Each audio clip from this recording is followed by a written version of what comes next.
Hello दोस्तों, दृष्टि IAS के न्यूज प्रोग्राम में आप सभी का स्वागत है। मैं हूं हिमांशु। जैसा कि आप सभी को पता है कि जब भी पहले के समय में कभी युद्ध होते थे तो हम युद्ध के समय में पारंपरिक लड़ाइयों को देखते थे। मतलब पारंपरिक हथियार, बंदूक, तोप, टैंक। ये भी पारंपरिक कहना थोड़ा सा कम सही होगा, क्योंकि पारंपरिक का मतलब हुआ कि एकदम ट्रेडिशनल स्तर पर लड़ाई होना।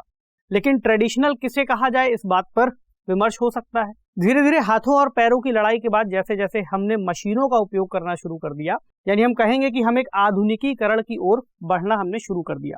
धीरे धीरे तकनीक का उपयोग शुरू हुआ, तकनीक विकसित होती गई और द्वितीय विश्व युद्ध के दौरान हमने परमाणु बम जैसे नई तकनीकों को देखा, जो कि एक बहुत विशाल स्तर पर सामूहिक रूप से विनाश के हथियार कहलाए। लेकिन इतने बड़े विनाश के हथियारों के अलावा वर्तमान समय में जो युद्ध हो रहे हैं, जैसे रूस यूक्रेन संघर्ष है, उसमें हमने देखा कि परमाणु हथियारों का तो इस्तेमाल नहीं किया गया, ना ही आज के समय में किया जाना चाहिए। लेकिन उसके बावजूद जो लड़ाई थी उसमें प्रमुख रूप से कई तरह की तकनीकों का इस्तेमाल किया गया, कई तरह के ड्रोन्स, कई तरह के मशीन गन हथियारों का इस्तेमाल किया गया, नए तरह के विमानों का इस्तेमाल किया गया। ऐसे में भारत की तरफ से भी एक मांग उठी है, भारत ने भी एक तरह के नए हथियार की मांग की है और हथियार की जो प्रणाली है उसको खरीद करने के लिए एक पत्र जारी किया है। तो आज के डिस्कशन में हम इसी पर बात करेंगे।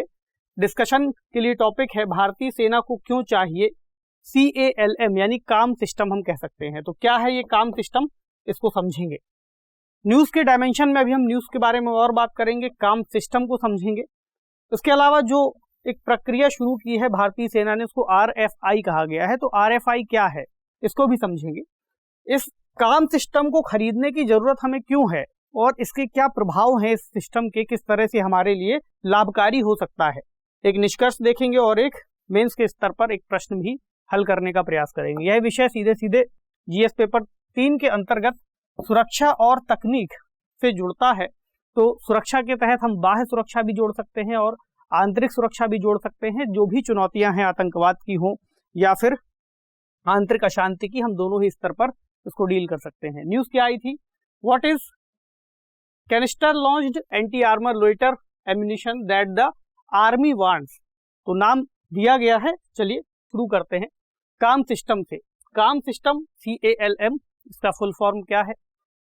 Canister launched anti armoured loiter munitions, यानी कि एक कनस्तर से लॉन्च किया जा सकने वाला। कनस्तर जैसा कि आप सब जानते हैं, एक छोटे बर्तन को कहा जा सकता है, छोटे डिब्बे को कहा जा सकता है, जिसके अंतर्गत रख करके लॉन्च किया जा सकता है। एंटी आर्मर का मतलब हुआ बख्तरबंद चीजों के खिलाफ कार्रवाई कर सके। लॉइटर म्यूनिशंस, लॉइटर का मतलब हुआ एक तरह से घूमने फिरने वाला, जो कहीं भी जाकर के घूम फिर सके, स्वेच्छा से उड़ सके। लॉइटर म्यूनिशंस यानी हथियार, ऐसे हमें हथियार की जरूरत है। कैसा होगा ये हथियार? तो इसको लॉइटर गोला बारूद कह सकते हैं म्यूनिशंस के तौर पर, या फिर कह सकते हैं कि एक तरह का ड्रोन सिस्टम है। ड्रोन सिस्टम है, कैसे काम करेगा आसान कर देंगे अभी। इसकी जो तकनीक है उसकी खासियत यह है कि एक लक्षित हमला कर सकती है, दिन या रात के समय हमला कर सकती है, और एक बार हमला करने के लिए मान लीजिए छोड़ दिया गया और हमें ऐसा समझ में आया कि उस समय हमला करना उपयुक्त नहीं है, तो उसको वापस भी बुलाया जा सकता है, यानी इसकी पुनर्प्राप्ति संभव है और दोबारा से इस्तेमाल कर लेंगे इसको। तो यहाँ पर एक इमेज में आप इसको देख सकते हैं, एक गाड़ी खड़ी हुई है आर्मी की, उसके ऊपर जो कनस्तर की बात आई थी वो इस तरह का एक बॉक्स हो सकता है। तो कनस्तर के अंतर्गत इसको रख करके लेकर के आए हैं, कहीं भी लेके जा सकते हैं। तो जहां जरूरत होगी वहां लेकर के जाएंगे और फिर इसको लॉन्च कर देंगे यहाँ से। अब ये उड़ता हुआ जाएगा और आगे जा करके हवा में चारों ओर चक्कर काटता रहेगा, किसी मूविंग टारगेट के चारों तरफ चल सकता है। एक और खास बात ये भी है कि हमें कैसे पता चलेगा कहाँ गया, तो इसमें कैमरा लगा हुआ है। तो लॉन्च करने के बाद कैमरे से इस बात को देखा जा सकता है कि कहाँ की ओर जा रहा है। इसको एक रिमोट से ऑपरेट भी कर सकते हैं कि हमें कहाँ को इसे भेजना है, या फिर चाहे तो ऑटोमेटिक मोड पर भी डाल करके संचालित कर सकते हैं। अब ये जाकर के एंटी आर्मर्ड जो शब्द का इस्तेमाल हुआ, यानी मान लीजिए आर्मर वाली एक वाहन है टैंक, तो टैंक को जाकर के लक्षित करेगा और हमला कर देगा। तो एक बहुत ही सटीक प्रणाली हो सकती है, खासकर भारत के लिए उसके सीमावर्ती क्षेत्रों में सुरक्षा व्यवस्था को अपनाए जाने के लिए।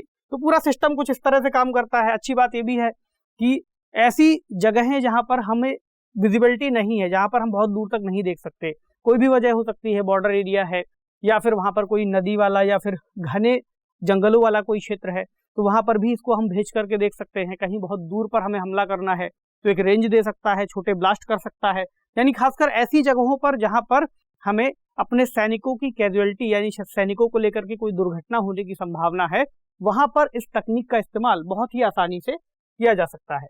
अब बात करें कि RFI की शुरुआत की है। RFI यानी रिक्वेस्ट फॉर इंफॉर्मेशन। RFI का मतलब हुआ कि सूचना के लिए एक तरह का पत्र जारी किया गया है सूचना प्राप्ति के लिए।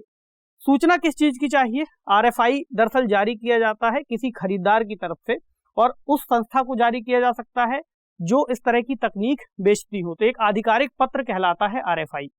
तो भारतीय सेना ने हाल ही में RFI जारी किया है कि हमें लॉइटर म्यूनिशंस चाहिए, और उनको जारी किया है जो इसके विक्रेता हैं। कई सारे हो सकते हैं, जैसे इजराइल इसका विक्रेता है, USA में भी ये कई तरह से उपयोग किया जाता है। 8 अप्रैल को सेना ने इसे जारी किया काम सिस्टम खरीदने के लिए। तो जो भी इसके विक्रेता हैं वो लिखित में इसकी जानकारी देंगे कि उनका सिस्टम किस तरह से कार्य करता है, क्या क्या क्षमताएं हो सकती हैं लिखित में। अब लिखित में वो तो जानकारी देंगे, लेकिन हमें भी ये बताना होगा कि हमारी डिमांड क्या है, क्योंकि हमारी जो डिमांड होगी उसी हिसाब से वे सप्लाई देंगे। तो भारतीय सेना ने बताया है कि उन्हें लगभग 150 ऐसी प्रणालियां चाहिए और जिन्हें वे BMP इन्फेंट्री फाइटिंग वाहनों से लॉन्च कर सकें। अभी हमने कुछ वाहनों को पीछे देखा था, उस तरह की जीप जो अपने आप में यहाँ से वहां लेकर के हम जा सके और उसके ऊपर एक कंटेनर जैसा मौजूद हो जहां से उसको हम लॉन्च कर सके, और इसको मेक इन इंडिया या फिर आत्मनिर्भर भारत के अंतर्गत हम डेवलप भी करना चाह रहे हैं और खरीदना भी चाह रहे हैं। अब बात करें कि सवाल क्या बन सकता है इससे प्रारंभिक परीक्षा में। चूंकि प्रारंभिक परीक्षा नजदीक है, इसलिए जो भी अपडेट आ रहे हैं उनको रिवाइज करते चलिए। सवाल है CALM यानी काम सिस्टम के संदर्भ में निम्नलिखित कथनों पर विचार कीजिए। पहला स्टेटमेंट है कि यह एक प्रकार की ड्रोन प्रणाली है जिसका उपयोग दिन या रात के समय चलते हुए टारगेट पर किया जा सकता है। दूसरा स्टेटमेंट, भारत ने कारगिल युद्ध के दौरान इस तकनीक का उपयोग किया था। उपर्युक्त में से कौन सा या कौन से कथन सही है या सही है? आप में से कई लोग मुस्कुरा रहे होंगे कि ये तो आसान हो गया। अब ठीक है, मुस्कुराने वाली बात नहीं है, कठिन सवाल है, सॉल्व करिए इसको। तो ऑप्शन है केवल एक, केवल दो, एक और दो, दोनों, या तो फिर ना तो एक और ना ही दो। कमेंट सेक्शन में जल्दी से इसका जवाब दीजिए कि कौन सा स्टेटमेंट सही होगा। तो आगे बढ़ते हैं। आप समझते हैं कि हमें कितने की आवश्यकता है, क्यों आवश्यकता है और इसका इम्पैक्ट क्या है, किस तरह से ये काम आएगा। तो सबसे बड़ी जो आवश्यकता है वह है सीमाई सुरक्षा को लेकर के, यानी भारत का जो पश्चिमी क्षेत्र है, पश्चिमी हिस्से और उत्तरी जो ऊंचाई वाले एरिया है, यानी हम ये वाला एरिया मान करके चल सकते हैं, यानी ये सीमा जो पाकिस्तान से लग रही है यहाँ वाली, उत्तरी सीमा यहाँ वाली भी हो सकती है, हिमाचल देहरादून वाली भी हो सकती है और इधर अरुणाचल प्रदेश वाली भी हो सकती है। ठीक, कई बार इस तरह के दलदली इलाकों में भी हम अपने सैनिकों को नहीं भेज पाते, वहां पर इनको भेज सकते हैं। कई बार नदी वाले इलाकों में नहीं सुरक्षा दी जा सकती, यानी उस तरह से गश्त नहीं लगाई जा सकती, वहां पर इनको भेज सकते हैं। ऐसा लगता है कि कोई हमलावर वहां पर मौजूद है या फिर कोई अन्य सेना के वाहन वहां पर आ रहे हैं, किसी हमलेवर के वाहन आ रहे हैं, उस पर भी हमला किया जा सकता है। तो ये आवश्यकता है। अब पश्चिमी हिस्सों के मैदानों और रेगिस्तानों में और साथ ही ऊंचाइयों में भी, तो एक रिक्वायरमेंट जो बताई गई है, अगर 5000 मीटर तक की ऊंचाई वाले उत्तरी क्षेत्रों में हम जाते हैं तो हमें जो तकनीक चाहिए वो ऐसी होनी चाहिए जो -15 डिग्री सेल्सियस से -45 डिग्री सेल्सियस तक काम कर सके। इसी तरह मैदानों और रेगिस्तानों में अगर कार्य करना है तो 0 डिग्री सेल्सियस से 45 डिग्री सेल्सियस तक उसको कार्य करने में सक्षम होना चाहिए। ये हमारी क्लाइमेट के हिसाब से, भूगोल के हिसाब से आवश्यकता है। ठीक, तो हमारी मैकेनाइज्ड इन्फेंट्री इकाइयां जो हैं, मैकेनाइज्ड इन्फेंट्री इकाइयों का मतलब हुआ ऐसी इकाइयां जो बख्तरबंद या फिर हमला करने में सक्षम वाहनों का इस्तेमाल करती हैं। तो ऐसी ही इकाइयां इस तकनीक का इस्तेमाल करेंगी और ऐसे वाहनों में इनको लगा करके जाया जाएगा जो सेना के अंतर्गत किसी भी हमले के दौरान इसका उपयोग कर सकेंगी। ठीक, मैप हमने देख ही लिया। अब बात करें प्रभाव की। इसका प्रभाव अगर हम देखें तो 2021 में जब आर्मेनिया और अजरबैजान संघर्ष हुआ था, तब हमने देखा कि अजरबैजान ने आर्मेनिया पर जो इस तरह के हथियार हैं, इस सिस्टम का उपयोग किया था, और अजरबैजान के हथियारों ने आर्मेनिया के टैंक, राडार सिस्टम, संचार केंद्र और सैन्य ठिकानों सभी को ही निशाना बनाया था और तबाह कर दिया था। इस सिस्टम की खास बात यह भी है कि इससे बहुत ज़्यादा रेडिएशन नहीं निकलता, यानी बहुत ज़्यादा हीट नहीं निकलती, जिस वजह से राडार को इसको पकड़ना मुश्किल हो जाता है, राडार इसको नहीं समझ पाता। तो जाकर के राडार में ही हमला कर दिया और राडार टूट गया, फिर तो बाकी के भी जो हथियार हैं वे भी आकर के हमला कर सकते हैं। और एक और अप्रोच जो इसकी बहुत अच्छी है वो है टॉप डाउन अप्रोच, यानी ऊपर से नीचे की ओर हमला करना। चूंकि हवा में ऊपर मंडरा रहा है, पता ही नहीं कहाँ पर गिर जाएगा, मतलब जो गिराने वाला है वो डिसाइड करेगा कि टारगेट कहाँ पर है।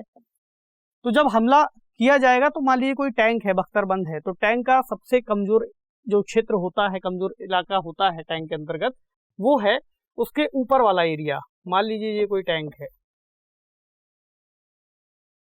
तो ये वाला जो एरिया है जब ये ऊपर से इस पर गिरेगा तो ये सबसे कमजोर एरिया है, इसको तबाह कर देगा। तो यहाँ पर ऐसे एंटी आर्मर्ड जो हथियार है उसके तहत ये बेहतरीन है। अभी हमने एक चीज और सुनने को मिली कि रूस यूक्रेन के संघर्ष के दौरान रूस ने भी यूक्रेन के ऊपर ज़ालाकाइव नामक अपना इसी तरह का एक लॉइटर भेजा था। तो लॉइटर ने जाकर के वहां पर हमला किया। यूएस के पास भी ऐसा ही एक है जिसका नाम है स्विच ब्लेड लॉइटर। तो यूएस ने, ऐसा कहा जाता है कि यूक्रेन को कई सारे दिए थे रूसी सेना पर हमला करने के लिए। तो ये अपने आप में विवाद का विषय है, लेकिन कई सारे वर्तमान दौर में मतलब जो भी नए तकनीक है उसके तहत इसका इस्तेमाल किया जा रहा है। ऐसे में भारत को भी इसकी आवश्यकता है, क्योंकि कल को कोई और देश इसका उपयोग करके भारत पर हमला करे, इससे पहले हमें भी ऐसी तकनीक को ले लेना चाहिए।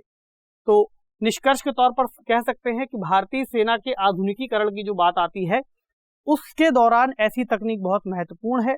और इस तकनीक को लेने के साथ, यानी ऐसे उपकरण लेने के साथ हमें उसकी तकनीक को भी लेना होगा, ताकि कुछ समय बाद हम इनको घर पर ही, यानी भारत के अंतर्गत ही डेवलप कर सके और बहुत बड़े इंपोर्ट के खर्च से बच सके, आयात के खर्च से बच सके, क्योंकि हमें विदेशी मुद्रा भंडार भी सुरक्षित रखना है। तो डिफेंस पर बहुत ज्यादा खर्च ना हो और हम घर पर ही जब इनका निर्माण करेंगे, यानी देश के अंतर्गत ही निर्माण करेंगे, तो अच्छी बात यह होगी कि जो देश के लोग हैं, नागरिक हैं, उनको भी रोजगार मिल सकेगा। प्लस सीमाओं की सुरक्षा बहुत महत्वपूर्ण है, खासकर ऐसे समय में जब हमें अपने सैनिकों को बचाना भी है और सीमाओं की सुरक्षा भी करनी है। कई दुर्गम इलाकों में भी सीमाओं की सुरक्षा करनी है, उस लिहाज से भी महत्वपूर्ण हो जाएगी तकनीक। सवाल क्या बन सकता है? सवाल देखते हैं। बदलते वैश्विक परिदृश्य में पारंपरिक युद्ध का स्थान अब तकनीकी हथियार प्रणाली ने ले लिया है। कथन के आलोक में भारतीय सेना द्वारा CALM यानी काम प्रणाली की खरीद प्रक्रिया शुरू करने के उद्देश्यों पर चर्चा कीजिए। तो उद्देश्य कई सारे हमने इसमें गिन लिए, उनको एक एक करके लिखना है। और वैश्विक परिदृश्य तो जाहिर सी बात है कि बदल ही रहा है, पारंपरिक से काफी ज्यादा आधुनिक हम होते चले जा रहे हैं। तो ऐसे में जो काम सिस्टम है वो भी महत्वपूर्ण है। और आप चाहें तो कभी कोई और, अगर किसी और प्रश्न का आप उत्तर लिख रहे हैं, मान लीजिए भारतीय सेना के आधुनिकीकरण से संबंधित, या फिर कोई निबंध लिख रहे हैं, उसमें भी इस तकनीक का शब्द का इस्तेमाल कर सकते हैं कि हम ऐसी भी प्रक्रिया को खरीद रहे हैं, ऐसे भी हथियारों को ले रहे हैं। तो 250 शब्दों में इस सवाल को लिखने का, फ्रेम करने का आपको अभ्यास करना है। आपसे मिलेंगे अगले सेशन में कुछ नई खबरों के साथ। तब तक पढ़ते रहिए, ख्याल रखिए, शुक्रिया।